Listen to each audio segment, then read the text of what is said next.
Yo, what's up, you guys? Johnwicksnipin in the house. Lord Nemesis. Yo, I want to do the challenge, John Wick sniping challenge, and just a little bit of background where I come from, how I got into the AMC play, etc. So I'm also kind of copying John right now. I'm at the park right now, and I bought one of these video stabilizers because people in my comments said that I should take advantage living in Hawaii to show you, the beauty, the environment. So I might start doing like outside vlogs, kind of like John does. Not trying to copy, just I think it's a lot more interesting than just filming inside my house. Anyway, I digress, as I always do. First of all, I want to thank John for inspiring the community and for people, just like myself, coming out and videotaping um, where they come from, where they stand with AMC, and how long they've been in the play, how many shares they have, um, what they do for work, just day-to-day people like you and me, and how we get through all the bullshit that these hedge funds have been doing to us for the last 12, 13 months. It's been over a year, we know that much. So anyway, how I got into the play is I actually got into stocks back in, I'd say, the summer of 2020, when the Neo uh, frenzy was going on. I first got into like silver stocks, like silver and gold and stuff like that. I made a little bit of money, um, trading that. I also got into REIT stocks from a friend of mine, Iron Mountain, if you're familiar with those type of sectors in the stock market. And then the whole Tesla craze, I got into Tesla right after they split. Um, Unfortunately, I sold early. I wanted to make a lot more profit, so I kind of screwed myself there, and I sold all my shares, and I went into Neo, which they did run up, ironically, I think to the same price, like $72, or around 70 range. I believe in the fall of 2020?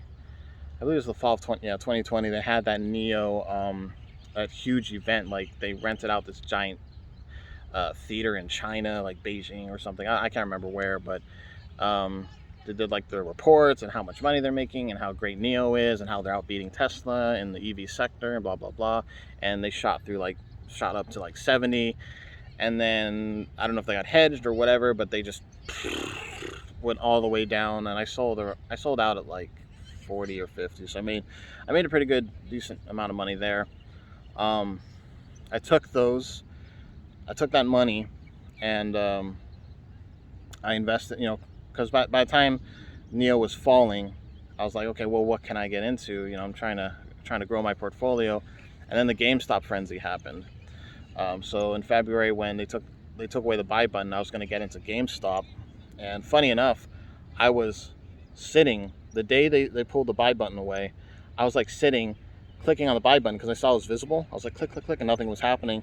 I guess it's a blessing in disguise, because if I were to invest, oh, we got a plane crossing by. Hold on.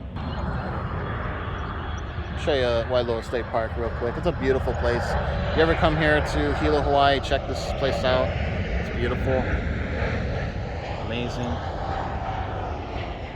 There's bridges to walk on, all kinds of stuff. Sorry about the plane. The airport's close by to this place. Yeah, got some kids playing in the back. Anyway,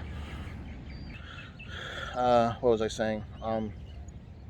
Yeah, so I was sitting there when the buy button was literally taken from us, and I was gonna buy like a couple hundred shares, and at the time, I think it was like 200 or something like that. Maybe not. I thought I was gonna buy like maybe 100 shares or whatever, because um, unfortunately I was dumb enough to use margin.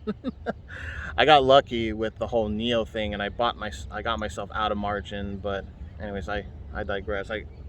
If I kept in Neo, I'd probably be like extremely in the red.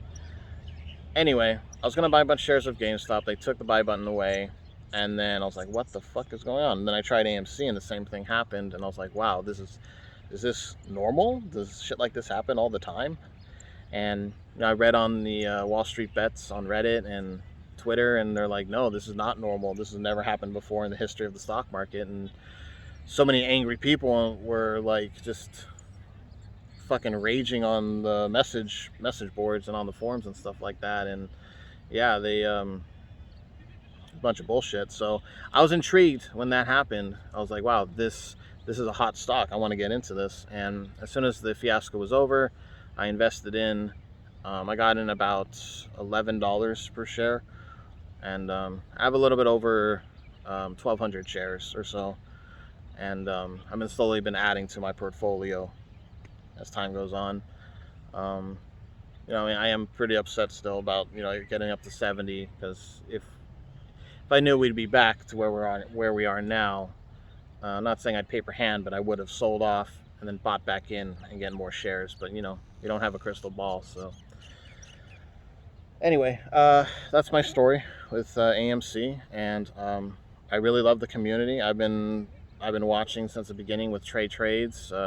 I was a fan of Matt Kors for the first couple of months. To be honest with you, even before the whole Matt Kors fiasco, where he abandoned us and took the fucking money and ran, I never really liked the guy. I thought he was kind of, well, to be honest, I think he's a whiny brat. To be perfectly honest with you, I just I didn't like his personality. Anyway, it's not a video about me hating Matt. It's about me appreciating the community. All you guys that have come out to make a video, awesome. Keep doing it. Keep supporting. Let our voices be heard. Johnwicksnipin, you're an awesome dude. Really appreciate everything you've done within the community, and you're just gonna grow, and you're gonna be an inspiration to all of us. So great job, sir. Um, Pretty much all I have to say. So I'll be making more videos, and hopefully one of these days I can get on Masalorian's podcast, or someone's podcast, because I would love to communicate with you guys besides just commenting on YouTube channels. So anyway, I will see you guys later. Appreciate you all, and again, don't let these hedge fuckers win.